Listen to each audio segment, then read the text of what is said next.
pinagpala ng aking Ama. Manahin ninyo ang kaharian na handa sa inyo buhat ng itatag ang sanglibutan. Ito po malinaw na Yahong nasa kanyang kanan ang siyang magmamana ng kanyang kaharian. Ngayon, umakyat po tayo ng kunti para maalaman natin kung bakit ganito ang sinabi niya. Sinabi niya dito sa 25 pa rin ng Mateo, isang alipin ang nagsalita nito. At ako'y natakot, at ako'y maon, at aking itinago sa lupa ang talento mo. Narito, sana iyong sarili.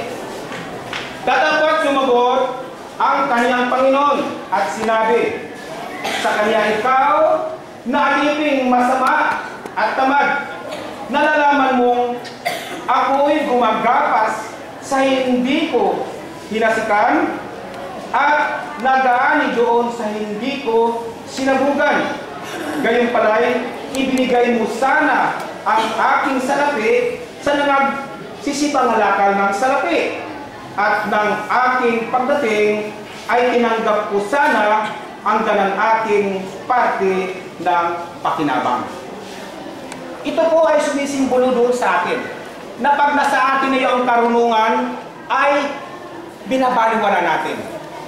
Hindi natin ginagawa yung mga bagay na kanyang ipinapagawa. Kung minsan maririnig natin, nandito tayo sa katotohanan, tayo yung maliligtas. No? Mayroon ginagaangkin ito. Sila lang maliligtas sapagkat sila na sa katotohanan. Ano ba ang tunay na katotohanan, mga magulang, mga kapatid?